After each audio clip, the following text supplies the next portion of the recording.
오늘 이렇게 특별 새벽 기도에 나오신 여러분들 위해 하나님의 크신 은혜와 복이 임하시기를 주님의 이름으로 축원합니다. 오늘 여러분과 함께 나눌 말씀은 지혜의 왕 예수라는 제목입니다. 지혜의 왕 예수. 이 지혜의 왕 예수라는 이 제목을 가지고 이렇게 말씀을 잡아놓고도 사실 고민을 많이 했습니다. 예수님이 지혜의 왕이신 것은 의심할 바가 없도록 오늘 본문에서도 얼마나 지혜롭게 잘 대답을 하셨는지 그 지혜에 감탄할 수가 없습니다만, 그런데 저는 한 가지 질문을 제 스스로에게 던졌습니다. 지혜의 왕이신 예수님이 나와 무슨 상관이 있는 것일까? 무슨 말인가 하면 예수님은 지혜의 왕이십니다. 왜냐하면 신이시니까 지혜로우십니다 라고 말을 하면 그것은 나와는 상관없는 그냥 예수님이 되지 않겠는가, 그냥 신이신 예수님으로 그냥 끝나지 않는가라는 질문이었습니다. 우리는 피조물로서 항상 하나님에 대해서 묵상을 할 때 그 하나님이 내 삶에 어떤 의미이신지를 우리가 그 연결점을 찾지 않을 수가 없습니다. 왜냐하면 나와 아무 상관이 없으신 예수님이라고 한다면 우리의 신앙생활이 향방을 잃어버리게 될 것이기 때문입니다. 그래서 이런 질문을 약간 바보 같은 질문이지만 인간적으로 한번 던져보았습니다. 왜 그렇게 지혜로우실 수 있으셨을까요? 예수님께서 어떻게 그렇게 지혜로우실 수가 있으셨을까를 한번 질문해 봤습니다. 지금 이 사두개인들, 바리새인들, 헤롯 땅 이런 사람들이 이 엄청난 난제를, 정치적인 난제, 윤리적인 난제, 어떤 내세의 그런 어떤 문제들, 이 엄청난 문제들을 어떻게 그렇게 쉽게 푸실 수가 있었을까라는 그런 질문을 던져봤습니다. 저는 그 이유가 분명히 있다고 봅니다. 그 이유를 이렇게 말할 수 있습니다. 예수님은 신이시니까 하면 맞는 말씀입니다만 너무 좀 성의 없는 대답이라고 생각합니다. 예수님이 신이시니까, 우주 만물을 창조하신 하나님이시니까 당연히 그렇게 말씀하셨다, 대답을 하셨다, 지혜가 있으신 하셨다, 이럴 수 있습니다만, 그러면 좀 우리가 주님 닮아가는 우리들의 입장에서는 그러면 우리는 어떻게 지혜로운 사람이, 예수님이 지혜의 왕이신데 그럼 우리도 주님을 닮아서 지혜로워야 될 텐데 어떻게 지혜로울 수 있는가, 이런 그 질문을 던지지 않을 수가 없는 것입니다. 그래서 신이라고 말한다면 더 이상 고민할 것도 진도 나갈 것도 없겠지만요, 여러분, 신이시니까 나와는 다르시다. 그러면 닮을 길도 없고 절망할 수밖에 없어서 좀 다른 측면에서 예수님은 왜 지혜로우신가라는 이 질문을 던져봤습니다. 저는 그 답을 이렇게 찾아봤습니다. 좀 더 근본적인 질문에서 찾아봤습니다. 그것이 바로 잠언서 1장 7절의 말씀인데, 잠언 1장 7절을 보면 여호와를 경외하는 것이 지식의 근본이거늘 미련한 자는 지혜와 훈계를 멸시하느니라. 그래서 여호와를 경외하는 것, 또 욥기 12장 13절을 보면 지혜와 권능이 하나님께 있고 계략과 명철도 그에게 속하였나니. 왜 성경은 지혜와 권능이 하나님께 있다라고 말씀하는 것일까요? 왜 여호와를 경외하는 것이 지식의 근본이라 이렇게 말씀하시는 것일까요? 여호와를 경외하면 어떤 유익을 얻게 되는가에서 우리가 그 답을 유추해낼 수 있습니다. 여호와를 경외하면 우리에게 어떤 유익이 있을까요? 여러분, 물론 많은 유익이 있겠지만 오늘 주님께서 답을 찾으셨던 것과 연관을 지어보면 이런 유익이 있다라고 저는 믿습니다. 그것은 다른 세상 사람들이 가지고 있지 못하는 눈을 하나 더 가지게 된다는 것입니다. 여러분, 그것이 무엇입니까? 보이지 않는 세상을 볼 줄 아는 눈이 생기는 것입니다. 여호와를 경외하면, 하나님을 경외하면, 여러분, 영이신 하나님을 경외하면 보이지 않는 세상을 볼 줄 아는 눈이 생긴다는 것입니다. 세상은 두 가지로 구분되어 있다고 믿습니다. 하나는 눈에 보이는 세상이 있고 또 하나는 눈에 보이지 않는 세상이 있습니다. 모든 사람은 눈에 보이는 세상을 볼 수 있는 육신의 눈을 다 가지고 있지요. 물론 가끔 시각장애도 있을 수 있지만 아무튼 눈에 보이는 세상을 볼 수 있습니다. 감각을 통해서든 손으로 더듬거리면서 만져서 알든 아무튼 눈에 보이는 세상을 우리는 보면서 삽니다. 그런데 또 한 세상이 있는데 그것은 눈에 보이지 않는 세상입니다. 우리는 그것을 영적인 세상이라고 말합니다. 사실은 그 영적인 세상이 근본이 되어서 눈에 보이는 세상이 파생되었기 때문에 영적인 세상을 확실하게 알게 되면 이 모든 만물의 이치를 더 잘 깨닫게 될 줄로 믿습니다. 여러분, 그러니까 예수 믿는 사람에게는 인생의 해답이 있는 것입니다. 여러분, 예수 믿는 사람들은 믿음 생활을 오랫동안 하면서 기도와 말씀으로 무장된 분들을 보면 설령 초등학교도 못 나오신 낯 넣고 기억자도 잘 모르는 그런 분이라고 할지라도 지혜가 있습니다. 세상이 줄 수 없는 지혜가 있어요. 아주 꼭 그 허리가 꼬부라신 할머니인데도 반짝거리는 지혜가 있는데, 여러분, 그런 것들은 어디에서 오냐는 것입니다. 대학 교수도 가지고 있지 못하는 그런 지혜를 그런 연세 많으신 신앙생활 오래 하신 그런 분들이 가지고 있다는 사실입니다. 여러분, 그런 측면에서 오늘 예수님께서 눈에 보이지 않는 세상을 확실하게 보셨기 때문에, 그리고 눈에 보이는 세상조차도 눈에 보이지 않는 전능자 하나님께서 그 개개인에게 속하도록 하셨다는 것을 믿으셨기 때문에 오늘 이렇게 쉽게 대답할 수 있으셨다는 것입니다. 여러분, 그것이 그 질문이죠. 예수님께서 이렇게 대답하셨습니다. 가이사의 것은 가이사에게 바쳐라. 그러나 하나님의 것은 하나님에게 바쳐라. 여러분, 이것이 얼마나 기가 막힌 명답인지요. 사실 처음 예수님에게 던져진 질문은 참으로 사악한 질문이었습니다. 바리새인과 헤롯 당이 함께 와서 던진 질문은 그 질문자들 자체가 이건 난해한 거예요. 이 두 질문자들, 바리새인과 헤롯 당이 함께 했다는 것 자체가 굉장히 난해합니다. 헤롯 당은 종교 집단이 아니라 갈릴리의 왕 헤롯을 따르는 정치적인 그런 집단이었습니다. 그들은 로마를 지지했으며 자신들의 권세와 영향력을 유지하기 위해서라면 어느 곳과도 타협할 수 있는 그런 이익 집단, 정치 집단이었습니다. 아주 현실적인 사람들이었죠. 그렇기 때문에 그들은 사두개인에 속한 자들이 많았습니다. 반면에 또 바리새인들은 아주 종교적인 사람들이었습니다. 아주 타입이라는 것을 모르는 사람들이었고, 이들은 오로지 그냥 거룩하게 살기 위해서 그 어떤 것과도 타협할 수 없다고 적어도 겉으로는 그렇게 주장하는 아주 종교적인 사람들이었습니다. 그러니까 자기들은 신앙적이라 그러겠죠. 아주 신앙적인 사람들. 그래서 거룩하게 살려고 했던 그런 사람들이 바로 그 바리새인들이었습니다. 근데 이들 둘이 손잡고 지금 온 거예요. 와, 그런 예수님을 공격하기 위해서 하나로 똘똘 뭉쳐서 그 예수님을 공격하겠다고 하는 데는 아주 둘이 똘똘 뭉친 것입니다. 그래서 이제 난해한 질문을 던진 것입니다. 예수님, 가이사에게 세금을 바치는 것이 옳습니까? 옳지 않습니까? 이 질문을 던진 것입니다. 가이사는 로마 황제를 지칭하는 것입니다. 우리나라로 말하면 일본 천황에게 세금을 바치는 것이 이게 맞습니까? 옳습니까? 옳지 않습니까? 이렇게 질문을 던진 것입니다. 참 곤란한 질문이죠. 이거 얼마나 곤란한 질문입니까? 둘 다 대답하면 걸립니다. 아니, 옳지 않다라고 하면 당국자들은 바로 예수님을 체포할 것입니다. 왜요? 로마의 통치를 거부하는 체제를 반대하는 그런 답이기 때문입니다. 또 반대로 그거 옳다, 세금을 바쳐라 그러면 가이사에게 바쳐야 한다라고 말하면 하나님의 주권을 부정하는 것이 될 것입니다. 로마의 통치와 납세에 대해 강력히 반대하는 종교인들, 바리새인과 같은 사람들은 예수님을 대항해서 저거 그냥 로마의 그냥 앞제비다 이러면서 또 그렇게 공격을 당할 것입니다. 그러니 어느 쪽을 대답해도 예수님은 걸리게 되어 있었습니다. 이때 예수님은 제3의 대답을 찾으셨습니다. 그것이 바로 15절 16절의 말씀입니다. 15절 16절 말씀 우리 한번 같이 읽어보겠습니다. 시작. 우리가 바치리까 말리까 한데 예수께서 그 외식함을 아시고 이르시되 어찌하여 나를 시험하느냐. 데나리온 하나를 가져다가 내게 보이라 하시니 가져왔거늘 예수께서 이르시되 이 형상과 이 글이 누구의 것이냐. 이르되 가이사의 것이니이다. 아멘. 아마도 이 지금 데나리온을 보이라. 데나리온은 로마 화폐지요. 그 로마 화폐 안에 보면은 이렇게 황제의 얼굴이 있는데 앞면에는 황제의 얼굴과 이름이 있고 뒷면에는 신화적인 그런 인물이나 동물들이 새겨져 있습니다.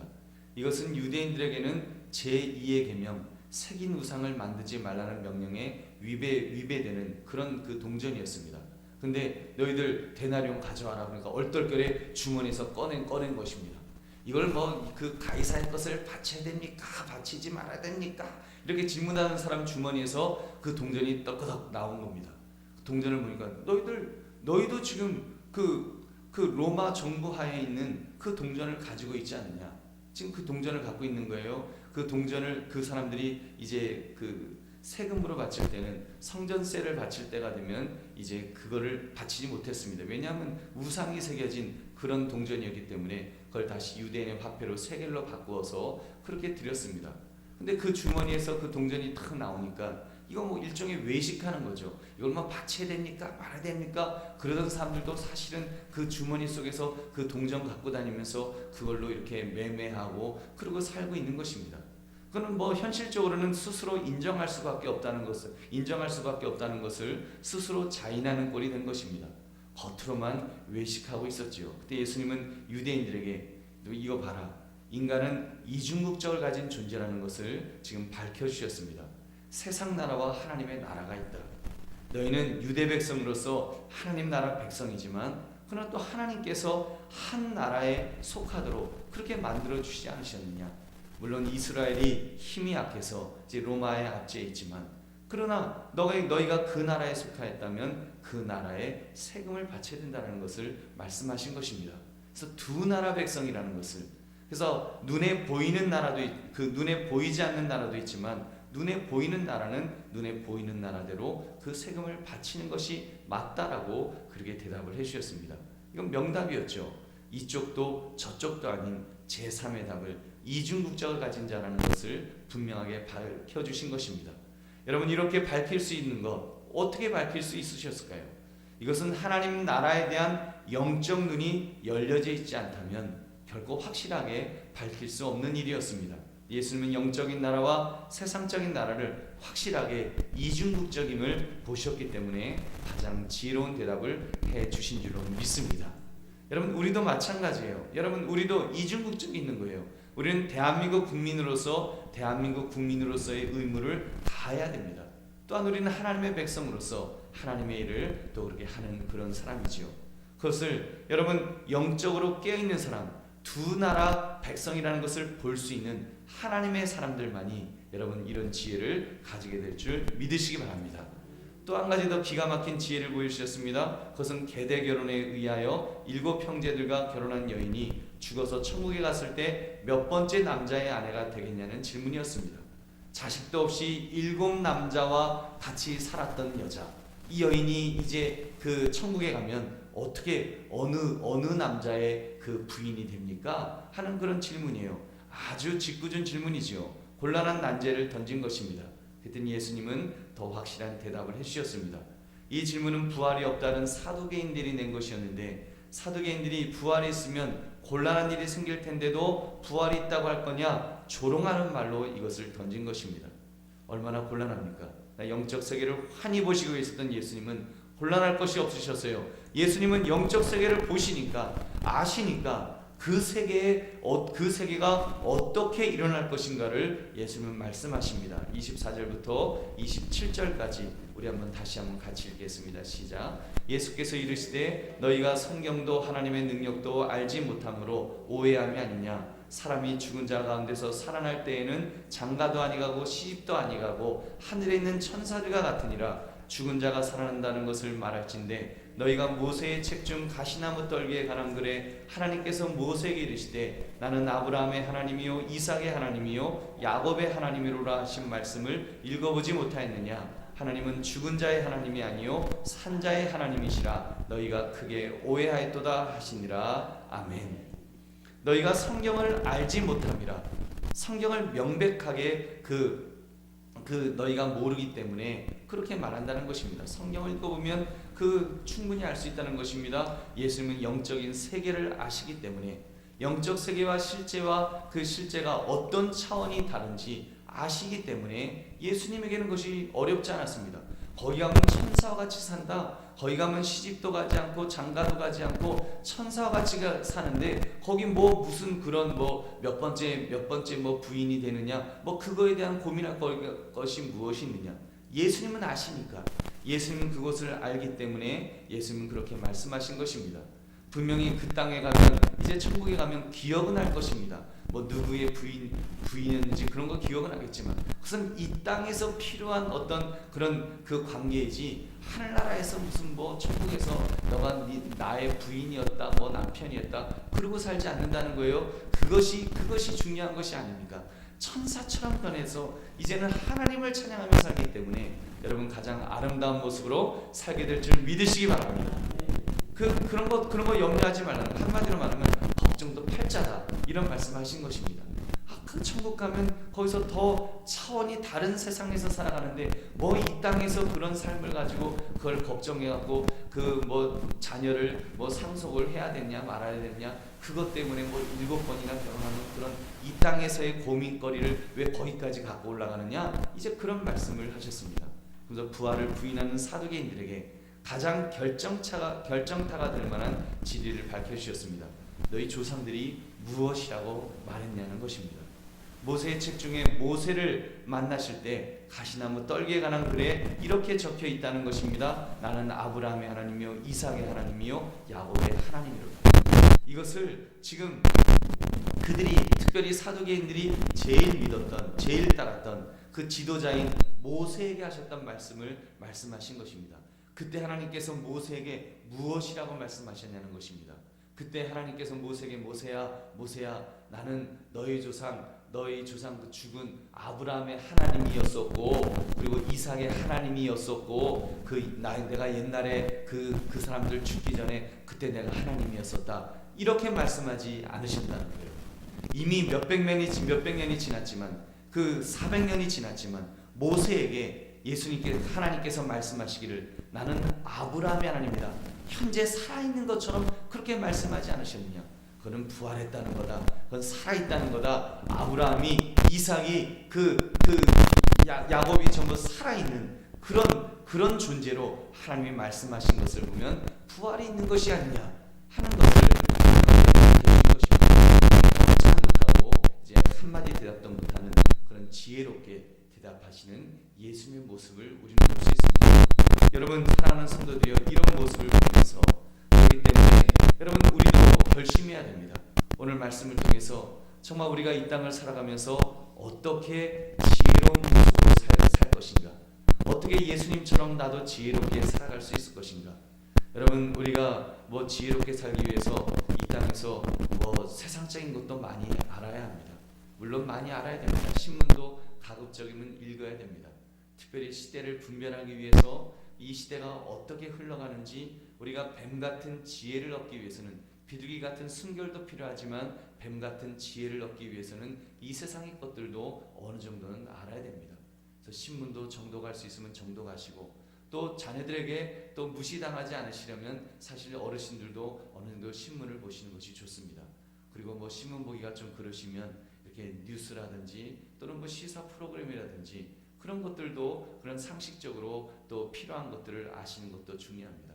그러나 더 중요한 것은 여러분 우리가 영적 세계를 잘 아는 것이 중요합니다. 우리가 영적 세계를 아는데 그래서 우리가 기도와 말씀을 하는데 우리가 왜 지혜를 얻지 못하고 우리가 왜 힘을 얻지 못하는 것일까요?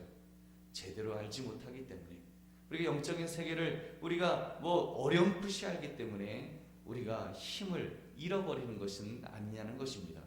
우리가 참으로 정말 기도와 말씀에 전무하면서 말씀을 붙들고 살아갈 때 하나님의 말씀을 듣고 배우고 제일 중요한 것은 스스로 말씀을 읽는 것이 중요합니다. 우리 예수님께서 이렇게 모세오경에 있는 말씀을 말씀하실 수 있었던 것 성경을 아셨기 때문에 그렇게 말씀하실 수 있는 것이 아니었겠습니까? 말씀을 깊이 묵상하시는 중에 바로 정말 그 작은 구절이지만 그 구절 속에서 시제까지도 예수님께서는 아셨던 것입니다. 나는 아브라함의 하나님이었었고 그 과거형으로 쓰지 않으시고 나는 아브라함의 하나님이다 현재형으로 쓰셨다는 그것까지도 아실 수 있을 정도로 아주 예수님은 예민한 부분까지도 성경을 알고 계셨다는 것입니다.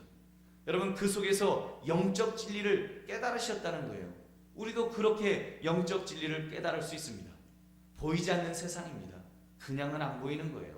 여러분 대학 교수가 아무리 성경을 읽는다고 해서 성경이 깨달아지는 것은 아닙니다.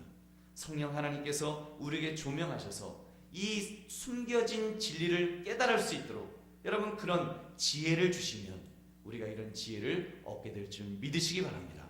그래서 여러분, 우리가 이 땅을 살아가지만 영적인 세계를 훤히 알아야 됩니다. 물론 우리가 뭐 신비주의자들처럼 그렇게 뭐 엉터리로 알자는 것은 아닙니다. 성경께서 이 성경 말씀이 하나님께서 계시해 주시는 것만큼 알면 되는 것입니다. 그래서 여러분, 성경이 말씀하는 대로, 성경이 보여주시는 대로, 성경이 가라고 하는 데까지, 성경이 멈추라는 데서는 멈춰야 되지만 가라고 하는 데까지는 우리가 성경을 알아야죠. 그래서 여러분, 영적인 세계를 여러분 알아야 될 줄은 믿습니다. 그러면 그래서 우리가 두 가지 세계를 다 아는 것입니다. 이 땅의 세계를, 눈에 보이는 세상을 알고 우리가 영계를 알고 이 두 개를 알게 될 때 여러분, 하나님께서 우리에게 지혜를 주실 줄은 믿습니다. 저는 분명히 믿습니다. 웬만한 거의 모든 문제는 모르겠어요.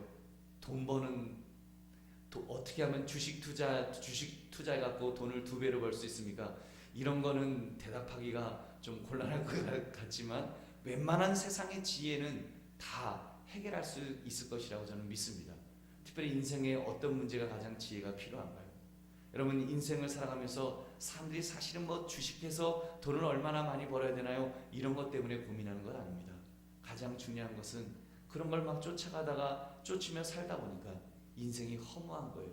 내가 내 인생이 어디서 와서 어디로 가는 것인가? 사실 그 문제가 가장 지혜가 필요한 문제가 아닐런지요. 여러분, 그 주식해서 돈을 얼마나 많이 벌 것인가, 그런 거는 앞으로 누구야? 쟤한테 물어보면 됩니다. 알파고한테 물어보면 돼요. 그 빅데이터를 가지고 그 알파고고, 야, 그거 좀 찾아봐라 그러면 이렇게 찾아줍니다. 여러분, 인생이 어디서 와서 어디로 갈 것인가? 인생의 의미는 무엇인가? 내 존재는 어떤 존재인가? 내 삶은 얼마나 가치가 있는가? 여러분, 그런 것들에 대해서 답을 찾으려고 할 때 여러분, 어디서 답을 찾겠습니까? 알파고 아니라 알파고 100만 개를 갖다 놓은들 답을 찾아주겠어요? 찾을 수 없습니다. 여러분, 그것은 영적인 지혜가 있지 않으면 찾을 수 없는 것입니다. 그것은 두 세계를 훤히 볼 수 있는 영안이 열려있지 않으면 결코 찾을 수 없는 대답들인 것입니다.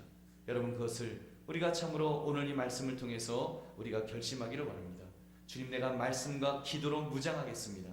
정말 말씀과 기도를 통해서 하나님의 말씀을 제대로 깨닫기를 원합니다. 그래서 하나님이 주시는 그런 지혜를 얻을 수 있도록 해달라고 여러분, 주님 앞에 기도하시고 또 참으로 그렇게 사모하시는 그런 여러분 마음을 가지시기 바랍니다.